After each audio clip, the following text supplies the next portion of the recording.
Hello කොහොමද හැමෝටම ඉතින් ඔන්න මං කලින් කිව්ව වගේම මම තවත් එපිසෝඩ් එකක් අරගෙන ආවා මගේ පොඩ්කාස්ට් වීඩියෝස් වල. ඉතින් අද එපිසෝඩ් එක තමයි IELTS එක්සෑම්.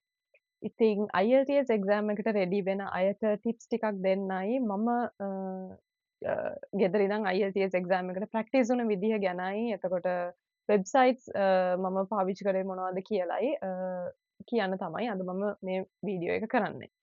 ඉතින් මේ IELTS එක IELTS එක්සෑම් එක ගැන ගොඩක් අය දන්නවා වගේම කරලා ඇති.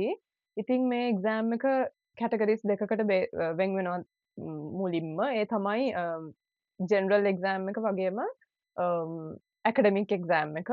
ඉතින් මේක ගත්තාම ජෙනරල් එක්සෑම් එක ඔයාලා රට යන්න වෙන කන්ට්‍රි එකකට යන්න බලාපොරොත්තු වෙන්නේ වර්ක් කරන්න නම් ඔයාලා කරන්න ඕනේ මේ ජෙනරල් එක්සෑම් එක. ඒ වගේම ඔයාලා වෙන කන්ට්‍රි එකකට යන්නේ ඔයාලගේ හයර් ස්ටඩීස් කරන්න නම් ඔයාලා කරන්න ඕනේ ඇකඩමික් එක්සෑම් එක. ඉතින් දැන් මේ එක්සෑම්ස් දෙකම ඇත්තටම ගත්තොත් අමාරුයි. හැබැයි මම හිතන විදිහට මේ ඇකඩමික් එක්සෑම් එක තව ටිකක් ඇඩ්වාන්ස් මට්ටමක තියෙනවා ජෙනරල් එක්සෑම් එකට වඩා. ඒ වගේම මේ එක්සෑම් එක තව කැටගරිස් දෙකකට වෙන් වෙනවා. ඒ තමයි කම්පියුටර් බේස්ඩ් වගේම පේපර් බේස්ඩ්. එතකොට ඔයාලා කැමති නම් ඔයාලට කම්පියුටර් බේස්ඩ් එක්සෑම් එකක් රික්වෙස්ට් කරන්න පුළුවන්. එහෙම නැත්නම් ඔයාලට පේපර් බේස්ඩ් එක්සෑම් එකකටම ඔයාලට යන්න පුළුවන්. හරි. මුලින්ම මම මගේ එක්ස්පීරියන්ස් එක ගැන කතා කරලා ඉන්නම්. ඉතින් මම කරේ පේපර් බේස්ඩ් ඇකඩමික් එක්සෑම් එක. මට ඕවරෝල් 7 පොයින්ට් ස්කෝර් එකක් තිබ්බා මගේ IELTS එක්සෑම් එකට. ඉතින් කලින් පොඩ්කාස්ට් වීඩියෝ එකේ මම කීවා වගේම මට IELTS එක්සෑම් එකට රෙඩි වෙන්න ඇත්තටම තිබ්බේ මන්ත් එකක පීරියඩ් එකක්. ඉතින් මම මුලින්ම කරේ මගේ එක්සෑම් එකට ඩේට් එකක් ෆික්ස් කරගන්න එක. ඉතින් මට ලේසි වගේම රෙපියුටඩ් නිසා මම බ්‍රිටිෂ් කවුන්සිල් එක සිලෙක්ට් කරගත්තා එක්සෑම් එක ඇප්ලයි කරන්න. හැබැයි ඔයාලට මේ බ්‍රිටිෂ් කවුන්සිල් එක විතරක් නෙමෙයි තියෙන්නේ මේ IELTS එක්සෑම් එක කරන්න. ඒ වගේම ක්ලාසස් යන්න ඔයාලට පුළුවන් තව ඉන්ස්ටිටියුට්ස් රෙපියුටඩ් ඉන්ස්ටිටියුට්ස් තව තියෙනවා. ඉතින් ඔයාලගේ කැමැත්ත අනුව ඔයාලට සිලෙක්ට් කරගන්න පුළුවන්. ඉතින් මම කොහොම හරි ඩේට් එක ෆික්ස් කරගෙන මට ඩේට් එක හම්බුනේ ඒප්‍රිල් එන්ඩ් එකේ වගේ. කොහොම හරි ෆික්ස් කරගත්ත හින්දා කොහොම හරි ඒප්‍රිල් මුල ඉඳන් මම පොඩක් ස්ට්‍රෙස් වෙලා නර්වස් වෙලා හිටියේ ඉතින්. ඒකට හේතුව තමයි එක්සෑම් එකේ හරියටම ස්ට්‍රක්චර් එක මම ඒ වෙද්දිත් ලොකුවට දැනගෙන හිටියේ නෑ. මම දන්නවා අර මෙහෙම කැටගරිස් 4ක් තියෙනවා. එහෙම කියලා දන්නවා. ඒ වුණාට අර හරියටම අර ඒකට බැහැලා ඒක ගැන හොයලා කරලා තිබ්බේ නැහැ. ඉතින් මම මුලින්ම කරේ එක්සෑම් එකට ඕන කරන පාස් පේපර්ස් මොන හරි තියෙනවද කියලා සර්ච් කරලා බලපු එක. ඉතින් මෙහෙම සර්ච් කරලා බලද්දි මට හම්බුණා වෙබ්සයිට්ස් කීපයක් ඇත්තටම. එයාලා හරියටම පිළිවෙලින් මේ කැටගරිස් 4ට වෙන් කරලා පාස් පේපර්ස් වගේම සාම්පල් පේපර්ස් අප්ලෝඩ් කරලා තියෙනවා. ඉතින් මම මේ වෙබ්සයිට්ස් ඔක්කොම ඩිස්ක්‍රිප්ෂන් එකේ දාන්නම්. එතකොට ඔයාලට ප්‍රැක්ටිස් වෙන්න ඕන කෙනෙක් ඉන්නවා නම් සෙල්ෆ් ස්ටඩි කරලා හරි එහෙම නැත්නම් ඔයාලට කොහොම හරි ප්‍රැක්ටිස් වෙන්න පේපර්ස් කරන්න ඕන නම් ඔයාලට එතකොට ඩිස්ක්‍රිප්ෂන් එකෙන් අරගෙන මේ වෙබ්සයිට්ස් වලට ගිහිල්ලා ඔයාලට ඒ දේවල් කරන්න ප්‍රැක්ටිස් වෙන්න පුළුවන්. ඉතින් මේ වෙබ්සයිට්ස් වලට ගිහාම ඇත්තටම එයාලා කැටගරයිස් කරලා ඉයර්ස් වලට අදාළව මේ එයාලගේ පේපර්ස් තියෙන නිසා මම කරේ අවුරුද්දෙන් ඒ කියන්නේ රීසන්ට් ඉයර් එකෙන් පටන් අරගෙන පස්සේ ඉයර්ස් වලට වෙනකම් ප්‍රැක්ටිස් කරපු එක. ඉතින් තව දෙයක් තමයි ඇත්තටම දැන් මේ පේපර්ස් අපි බලද්දි අපිට හිතෙන්න පුළුවන් මේවා කරන්න පුළුවන් අපිට අර එහෙම කියලා අපිට හිතෙන්න පුළුවන් සමහර ලාවට ප්‍රැක්ටිස් නොකර ඉන්න. ඒ කියන්නේ පේපර්ස් දැක්කම මේවා කරන්න පුළුවන් වෙයි කියලා අපිට හිතෙන්න පුළුවන්. හැබැයි මගේ එක්ස්පීරියන්ස් එකට අනුව මම රෙකමන්ඩ් කරන්නේ ඔයාලා මේ පේපර්ස් පුළුවන් තරම් කරන එක. ඒ කියන්නේ ප්‍රැක්ටිස් එක ඇත්තටම වැදගත් වෙනවා. ඒ වගේම ඊළඟට වැදගත් වෙන දේ තමයි ටයිම් එක.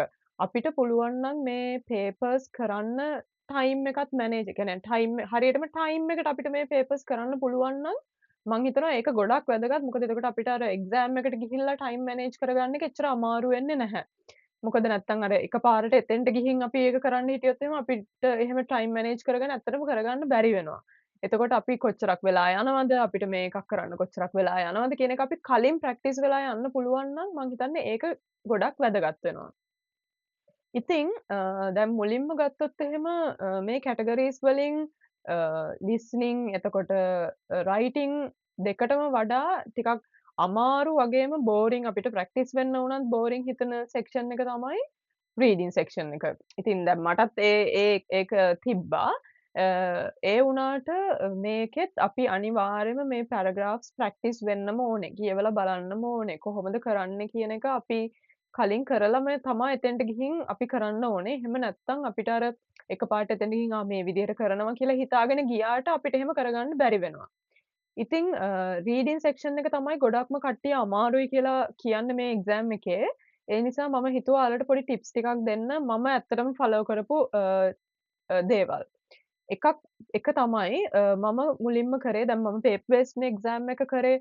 එතකොට මම කරපු දේ තමයි මම මේ සෙක්ෂන් එකට ගියාට පස්සේ මම පෙන්සිල් එකක් අරගෙන කීවර්ඩ්ස් කියලා කියන්නේ අපි දැන් මුලින්ම කියවගෙන යද්දි අපි උඩින් පල්ලෙන් අර සාමාන්‍යයෙන් අපි ස්කිම් රීඩින් එකක්නේ යන්නේ. එතකොට අපිට අර කීවර්ඩ්ස්ම හොය එහෙම යන්න බෑ. අපි ඉක්මනට කියවගෙන යද්දි අපිට පුළුවන් නම් පෙන්සිල් එකක් අරගෙන කැපිටල් ලෙටර්ස් එතකොට මොන හරි බ්‍රැකට්ස් ඇතුලේ ඉන්වර්ටඩ් කමාස් ඇතුලේ එහෙම නැත්නම් මොන හරි කෝඩ් කරලා තියෙන දෙයක් අවුරුද්දක් මොන හරි අර නම්බර්ස් වලින් තියෙන දෙයක් අන්න ඒ වගේ අර අපි නිකන් මුලින්ම බලද්දි අපිට හිතෙන්නේ මේවා ඉම්පෝටන්ට් වෙයි මේවා නිකන් කීවර්ඩ්ස් වගේ කියලා හිතන දේවල් තියෙන්නේ ඒ හැම දෙයක්ම පේපර් එකේ අන්ඩර්ලයින් කරගත්තා.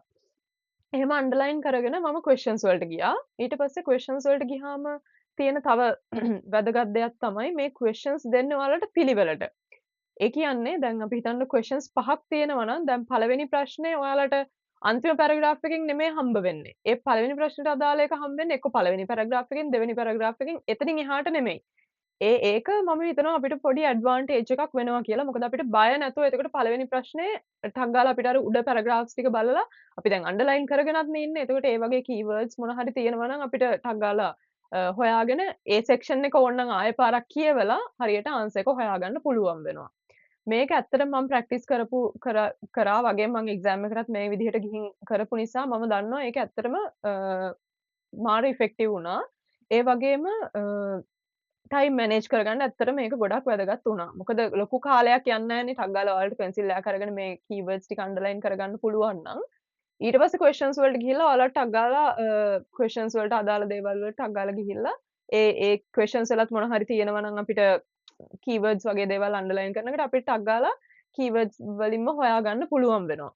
ඉතින් මං හිතනවා ඒක ගොඩක් වැදගත් වෙයි කියලා ඔයාලටත් එක්සෑම් එක ප්‍රැක්ටිස් කරද්දි ඔයාලත් ප්‍රැක්ටිස් කරද්දි පොඩ්ඩක් මේ ටිප් එක යූස් කරලා බලන්න කොහොමද ඔයාලගේ ටයිම් මැනේජ් කරගන්න ඒ වගේම කොහොමද ඔයාලට ඒක වැදගත් උනේ කියලා බලන්න පුළුවන්. ඊළඟට ගත්තොත් ඊළඟ එක තමයි ලිස්නින්. ලිස්නින් වල ඇත්තටම ලිස්නින් ලේසි කියන්නේ ලිස්නින් අපිට කරගන්න පුළුවන්. හැබැයි ඒකත් අර පේපර්ස් දැක්කම කරන්න පුළුවන් කියලා ඉඳලා බෑ. මොකද ටයිම් එකට අනුව වගේම අර රෙකෝඩින් එකට අදාළව හරියටම අපි ආන්සර්ස් හොයාගන්න ප්‍රැක්ටිස් වෙන්නම ඕනේ. ප්‍රැක්ටිස් වෙන එක අනිවාර්යයෙන්ම කරන්න ඕනේ. ඉතින් ඔයාලට පුළුවන් නම් අර රෙකෝඩින් එක දාගෙන හරියටම වෙලාවට මේ දේවල් ටික කරගන්න. ඒ කියන්නේ ආයෙත් ප්‍රැක්ටිස් වෙන්න දැන් අවුරුද්දෙන් අවුරුද්දට මේවා පේපර්ස් තියෙනවනේ සාම්පල් පේපර්ස් උනත් ප්‍රශ්නයක් නැහැ. අර ඕනේ ප්‍රැක්ටිස් එක. ඉතින් ඒ නිසා මේ ඒවා ආය කරලා බලන්න දැන් රීඩිං වගේ බෝරිං එහෙම නෑනේ. එතකොට අපිට ලිස්නින් ඒවා ඕන තරම් කරන්න කාලය අපිට ඒවට දාලා ඒ ටික කවර් කරගන්න පුළුවන්.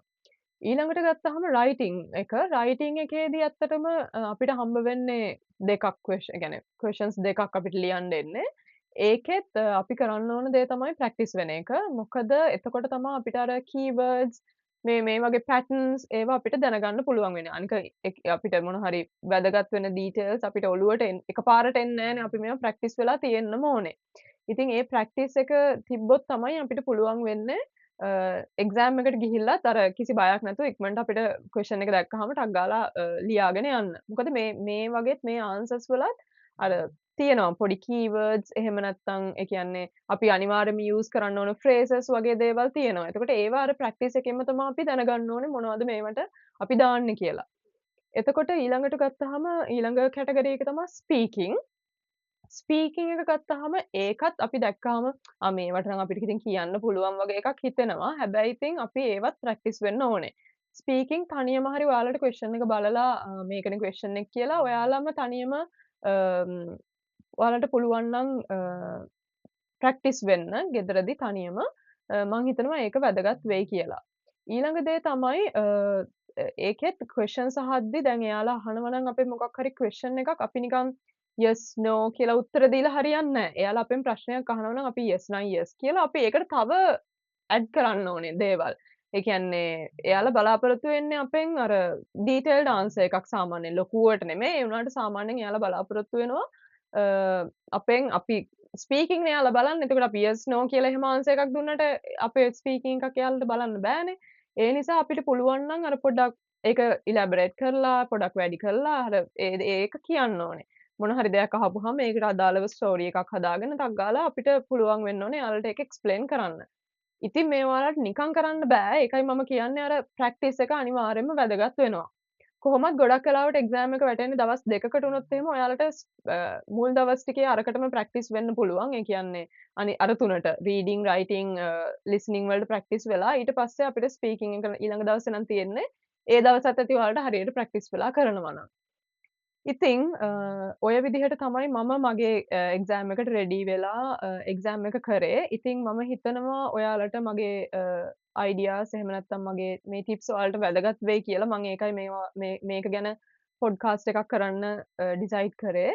ඉතින් ඔයාලට මේවා ගැන මොන හරි ඉෂුස් තියෙනවා නම් මොන හරි හෙල්ප් එකක් ඕන නම් කමෙන්ට් එකක් දාලා මට කියන්න. එතකොට මම අර කලින් කිව්වා වගේම මම ප්‍රැක්ටිස් වුණ පේපර්ස් තිබ්බ වෙබ්සයිට්ස් ඔක්කොම මම ඩිස්ක්‍රිප්ෂන් එකේ ඔයාලට මෙන්ෂන් කරලා තියන්නම්.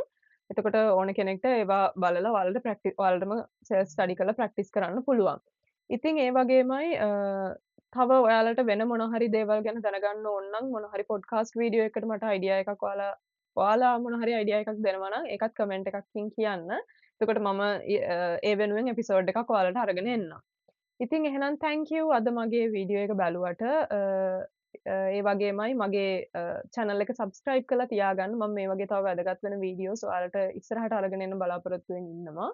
ඉතින් එහෙනම් අදට මම වීඩියෝ එක ඉවර කරන්නම්. ආයෙත් දවසක හම්බ වෙනකන් එහෙනම් හැමෝම පරිස්සමෙන් ඉන්න.